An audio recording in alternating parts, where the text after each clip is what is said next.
Hello, welcome back to another reading wrap up. This is a bit of a varied one. This one's going to be a bit all over the place. I thought I wouldn't have a lot to talk about because I didn't quite wrap up certain books. But then I've actually ended up having more to talk about than I expected. I will explain as we go through. Because things are so varied, I wanted to sort of put this into sections, kind of, and I still will. But feel free to jump around the chapters because, yeah, there's a lot of random stuff here. So, as usual, I'm going to start off with a book that I don't have to hand. This time it is because I got it from the library, and that is Heart-Shaped Box by Joe Hill. As you may or may not know, Joe Hill is the son of Stephen King, and now finally enough, I've read one Stephen King and one Joe Hill, so they are father and son of one for one with me. Cool. I think film adaptation wise, though, I think Dad still outstrips the son. But you know, those two providing the horror, doing a good job. I'm talking nonsense now, so let's get to the book. So, Heart-Shaped Box is about an aging rocker who is no longer really performing and lives at home in his lovely mansion, big house thing with his young girlfriend. He has a fascination for the weird and occult. One day his assistant says that someone is selling a ghost. And he says, yeah, I will buy that damn ghost. So the ghost is attached to this jacket suit. And he buys the suit, and lo and behold, ghost shenanigans start to happen. So it turns out that this is a very minor spoiler. It just kind of sets up most of the book. So it turns out that this sale of the ghost was on purpose and was done as a sort of revenge for something that they perceive he did to a member of their family. So this ghost isn't just a happy little guy connected to his suit. He is actively after this character. I will say the book brought the spooks. There was a steady amount of creepy, weird stuff happening. The characters are constantly in danger. This is definitely kind of written in... how do I phrase it? In a post-paranormal activity world where ghost attached to objects that could be easily avoided isn't going to cut it. It's shown that there's nothing he can really do to get away from this ghost. Other than maybe trying to speak to family members or appeal to other people or get help for it. So it's a very tough situation that isn't just solved by getting rid of the suit. That is made very clear. I was actually very close to not bothering with this book. If it involved buying it, I probably wouldn't have. The reason being is that I was pretty sure I wasn't going to enjoy the main character. Kind of like how I was with Kings of the Wild. I'm not that interested in stories about old dudes who are also rich and used to be famous. You know, people who have it all, but yeah, but have something to moan about still. I think it's just because I've seen that in enough films over the years. And yeah, that part of it didn't really sell me, and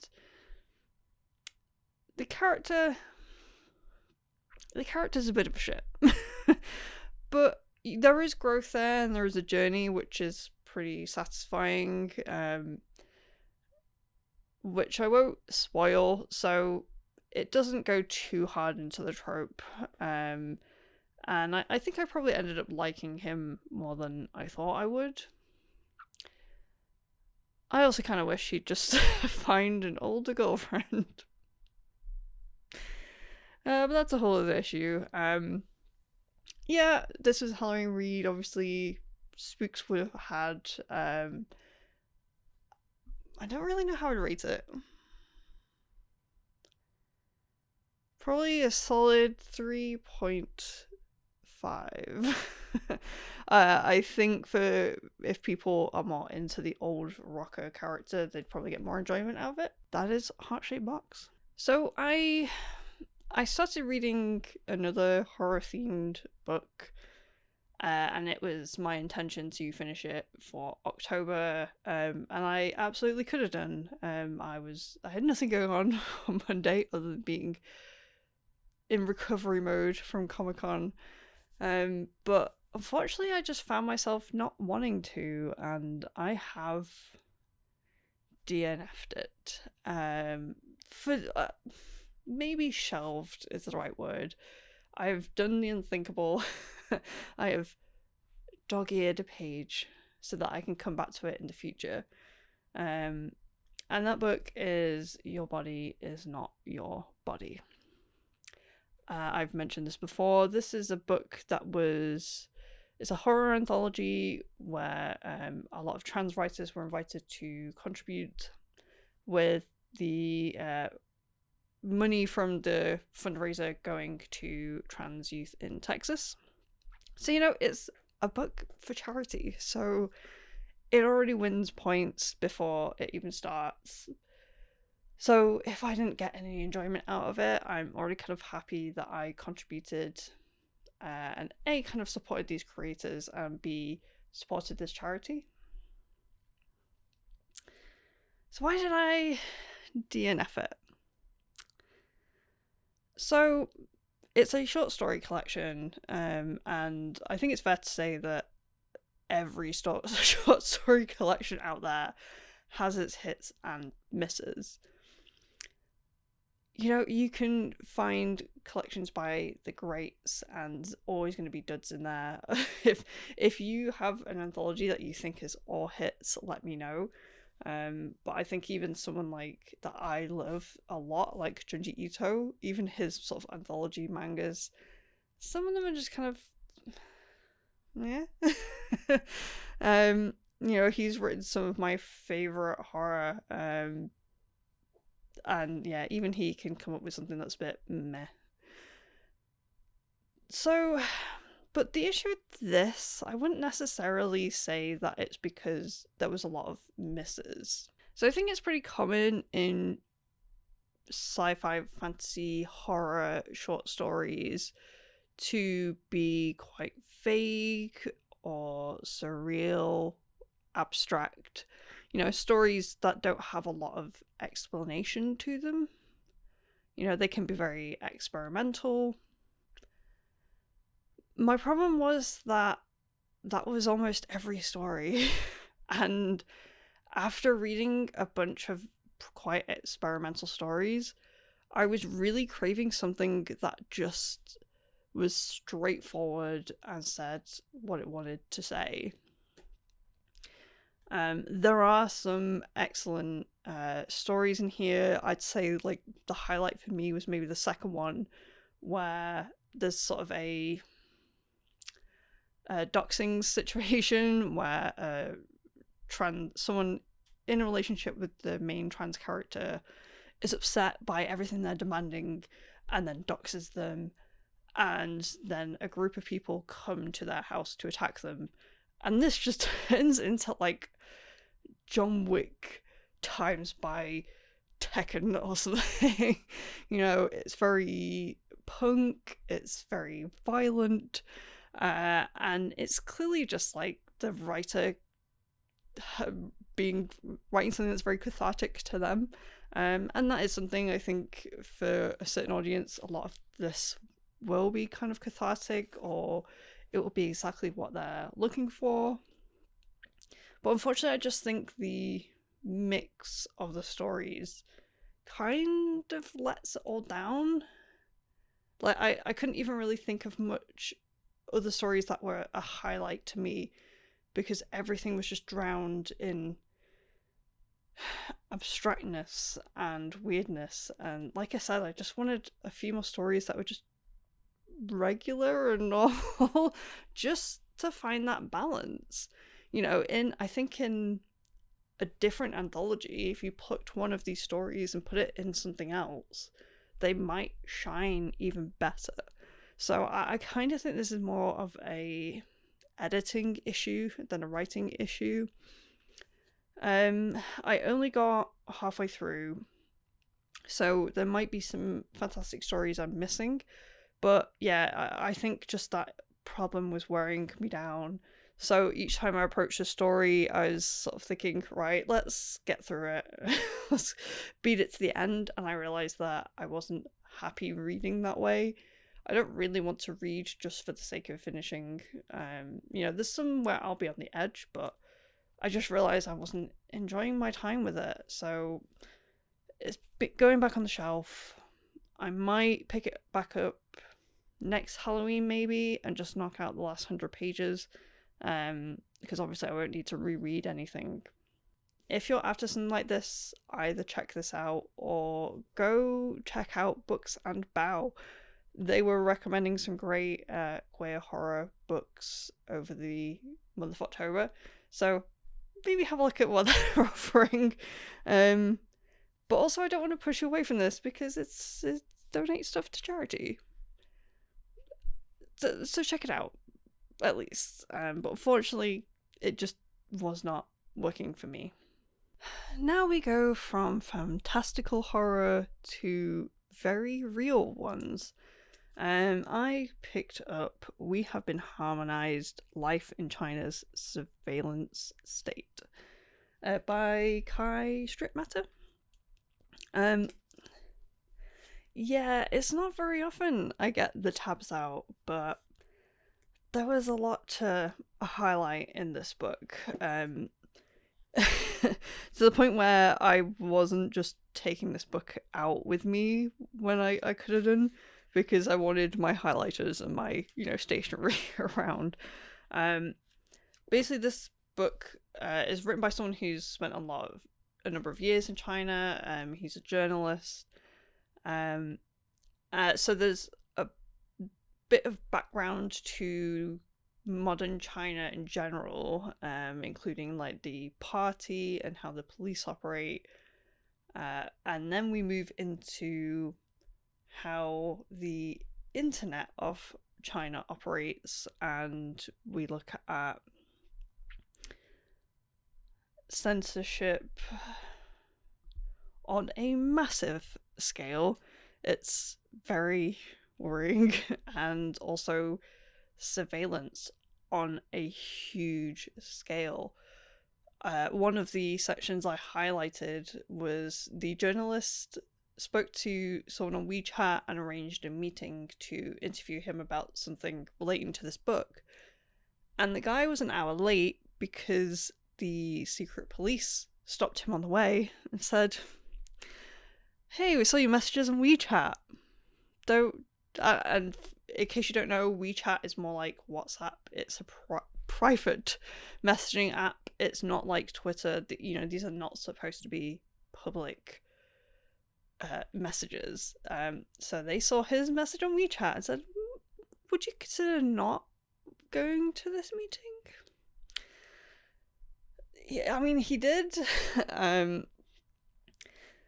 So it seems like maybe this conversation was on the edge of what was acceptable, and they were going to try and prod him out of it, because there are definitely instances, and I think even with people that he's spoken to, where they have just been taken away, and it's very worrying. I really think this is an important book to read. Just because I think it's an extreme example of where technology in the wrong hands can lead to. There's so many things in this that read like, and I know it's such a cliche to say at this point, but they read like a Black Mirror episode. You know, there's instances where people's behavior are monitored so much, and then they are publicly shamed for it. One example given was that someone could be seen jaywalking on a camera, and then they can receive a text message saying, "Hey, we saw you jaywalking, don't do that again." And maybe they do it again, and then the next time after that, their face is put on a billboard with all of their ID information and their crime that they committed. You know, this is extreme stuff, and it is happening right now. Sorry to be very heavy, but yeah, like I said, maybe it is horror of another kind, so I guess it's kind of fitting for the month. And I think the chapter that worried me the most was the stuff that they're doing outside of China. It's a tough read, kind of like the book about Putin. It's worrying stuff, so I really recommend it, but I recommend it if you're in the right headspace to be taking on this kind of news, because oh boy, it's a lot. It was very fascinating though. It was a really interesting read. Anything else I can say? If I say anything else, it's just gonna depress me. But this is definitely one for me to hold on to though, and revisit these tabs, because I think the stuff in here is important. Okay, we can breathe sigh of relief. The tough conversations are out of the way. We can have a little bit of fun with The Ally of Law by Brandon Sanderson. If you've seen my other wrap-ups about Mistborn, or me talk about Brandon Sanderson in general, it should not come as a surprise that I enjoyed this book. I agree with people that it's not as good as Mistborn Era 1, but I think what's missing from the conversations that other people have about it is that it's just a very different style of book. You know, it's kind of like having a gourmet meal one night and then popcorn at the cinema the next, and then saying, "Oh, the popcorn's not as good as the gourmet stuff." Well, yeah, no, but you still had fun having the popcorn. And yeah, that's kind of like this. So Era 2 is set, I think it's about like 300 years after the ending of Mistborn Era 1. It's a little bit steampunky-ish. It doesn't really have a lot of the trappings of steampunk, but I guess it's that it's taking inspiration from the same kind of era of history, and then also a little bit, you've got some like Western stuff in there. I mean like cowboy westerns, not just Western as in America and the UK. So you got those inspirations going through it. You know, these are like gunslinger style characters, but you also have the Mistborn powers that we know very well at this point. And in a really cool sort of twist I didn't see coming, the main two characters can use allomancy and this is where I say the wrong phrase. Ferrochemy? The other one. Where you store stuff in metals, which I thought was kind of brilliant, because again, it's just Sanderson who set up these rules and now he's continuing to play within those rules. It's a pretty small book. It's a pretty straightforward story. You're not going to get any crazy twists in this. No massive developments like in Mistborn, but it's a lot of fun. I'd put it in the same kind of category as something like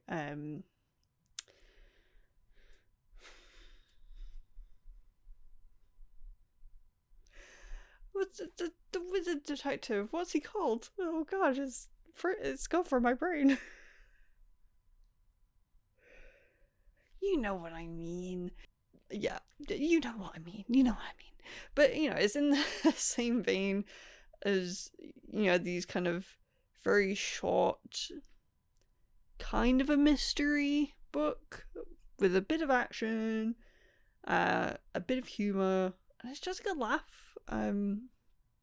So it's nice to have a Sanderson book that is going to be like the palate cleanser, rather than being the massive book you need a palate cleanser from, if that makes sense.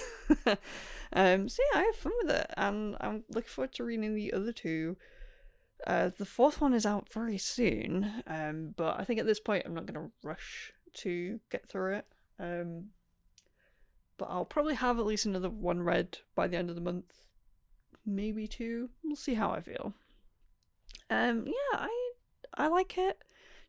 Like I said, don't go in expecting epicness like you get in Mistborn Era 1, but it is good fun, and I enjoyed it.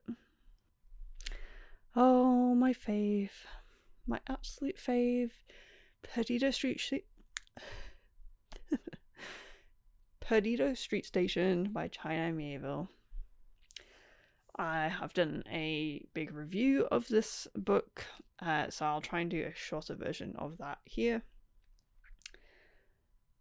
This is such a great book for this time of year, because you've got this like city back setting where that's kind of grim, and I don't even know if it's set in the autumn or winter, but that's the kind of vibe I get. You have politics, you have a lot of different weird sort of fantasy races. So this is a very like complex city, and it's a very weird place. A lot of weird things going on. So if you're missing the weird in your fantasy, this is where you need to be heading. I love that the characters in this, like the main character is this older scientist guy. He's grey, he's overweight, and he doesn't even really have a particularly special job anymore. He's sort of on the fringes of his own world, and the fact that he then becomes the hero of the book is great. So if you're kind of sick about reading teenagers and people in their 20s saving the day, come to Baslag and read about Isaac. He is great. So the first half of this book features sort of two main plots. You have Isaac, who has been tasked by a Garuda, who are a type of bird person, tasked with helping him to fly again, because he has committed some sort of crime in his homelands, and his punishment was for him to lose his wings. So Isaac starts this huge scientific endeavor to figure out how to get him to fly. And then on the flip side, you have Lynn, who is his lover, and she is a Capri. Capri are basically humans from the neck down, and their heads are big bugs. With bugs with their own legs. This is not a bug head. There's legs and wings and everything. But she is part of this sort of like bohemian artist sort of background, and she has finally won the big commission that all of the artists sort of wait for, and so she has been tasked with this big art piece, with creating a big art piece. But it turns out that the guy wanting this piece is a very intense gangster. So she can't really speak about what she's doing, and Isaac is too it's sort of kind of remaining secretive about his stuff as well. So you have these two characters who are very much in love with each other, but both struggling with their own separate projects, and they can't quite communicate with each other as much as they like to. So that's the first half, and I think it's probably my favourite, as we just get to know this world and these little strings are set up for later in the book. And then the second half of the book, a big crisis happens, and suddenly everyone's worried for their lives, and we go from crisis to crisis, and we have a shift in the characters. So Lynn takes a back step, but we then get the friends of Isaac, who are, well, what's her name? Oh my god, what's her name? Durkin. So you have the friend Durkin, and she's great. You know, she's part of the Bohemian Collective. She used to write for the sort of like underground publication that would say stuff about the military and the government. So she's very cool. It's great to spend more time with her. I won't say what the crisis is because it's very weird, and I don't want to spoil it because there's hints of where it's going, and I don't want to ruin that revelation for people. But I just highly encourage people to read it because there just really is nothing like it. You know, part of my review is saying how I think it would be quite. They found me. So one of the reasons why I said this would be kind of unfilmable is part of, one, you've got all the weird fancy races, but also you have these creatures that sort of are cross-dimensional, and they're written in such a way where you're clearly not supposed to comprehend them in a normal way, which is so cool. I absolutely love it. Yes, it's a chunky book. And if you're scared of committing to such a huge book, why not try some of his other stuff? I'm always going to recommend China because his writing's just like nothing else. So if the energy of this wrap up is a little bit weird, it's a little bit weary. It's not just the China book that's put me into a depression. I went to Comic-Con at the weekend. I was there for all 3 days, and I think my body's still kind of recovering. It was amazing to be back at a con, even though we were exhausted by the end of it. And I managed to snag a few cool things. I've got a couple of comics, and then a couple of more artsy books to show you. So this isn't everything. This is to adhere to the wrap up. These are things that I've already read. I am cheating a little bit because I read them yesterday, so technically these are in November. But I wanted to tag them on in the end, so forgive me for the little cheat. First we have Woven Daughter by Ver. So it said on their stall that this was up for an award, or it had won an award. I would tell you if it was on the book, but unfortunately it's not.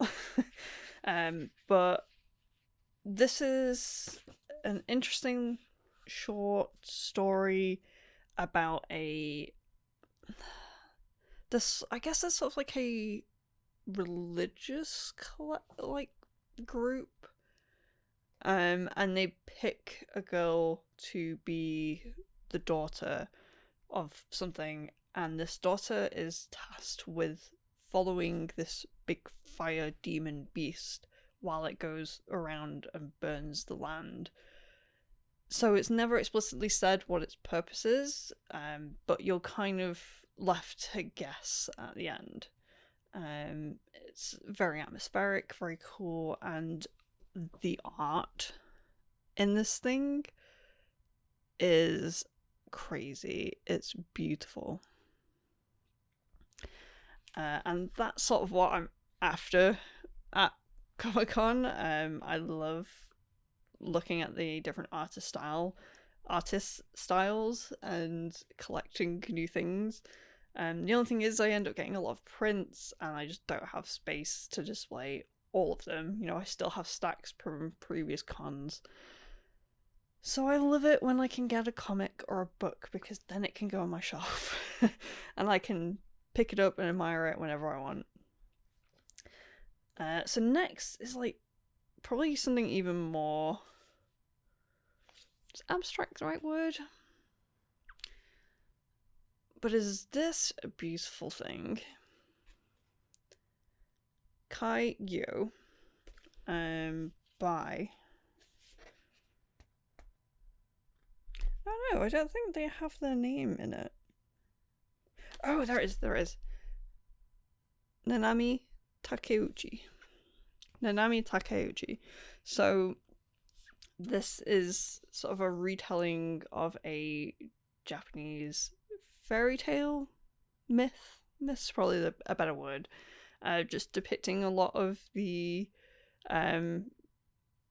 Japanese spirits, demons, creatures. What is up with my head today? There is a word for it.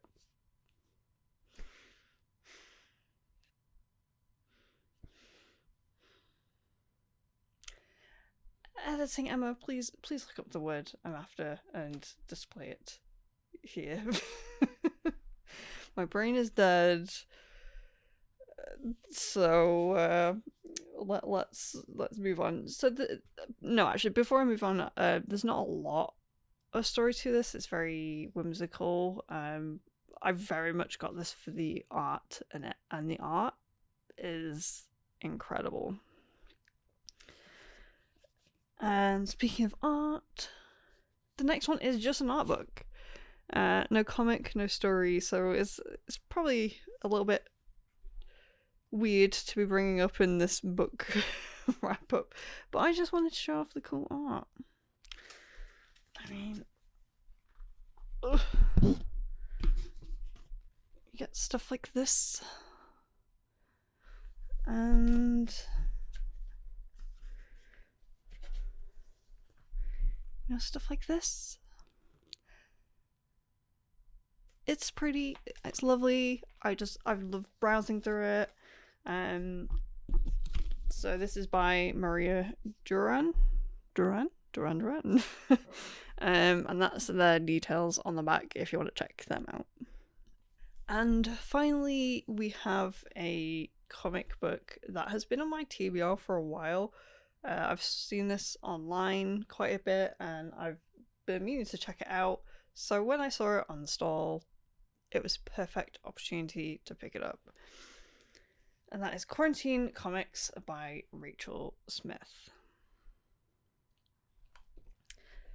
I mean, I probably saw these right as they came out, which would have been, was it last year? Wow, yeah, last year. So I think this is fascinating because these are comics drawn by Rachel Smith during the UK lockdowns, mostly through the first one or the first year, and it was really interesting to revisit because I think because Rachel, her thoughts are very similar to that mine were at the time. You know, her worries were very much the same. You know, those things of, oh, things are gonna open up again, but is that too soon? Do we need to worry about that? So it was like, it was a really unusual mix of like lovely and humorous, because there's a lot of comedy in this, but it was also like poking at old wounds. So, oh yeah, this horrible thing that we experienced, And I mean, where we are right now, everything's open. There's no particular rules at the moment other than when you leave the country and travel. And people don't really wear masks anymore, even at a crowded convention. So there's definitely a feeling that we're on the way out. Yes, it's absolutely not done and dusted completely.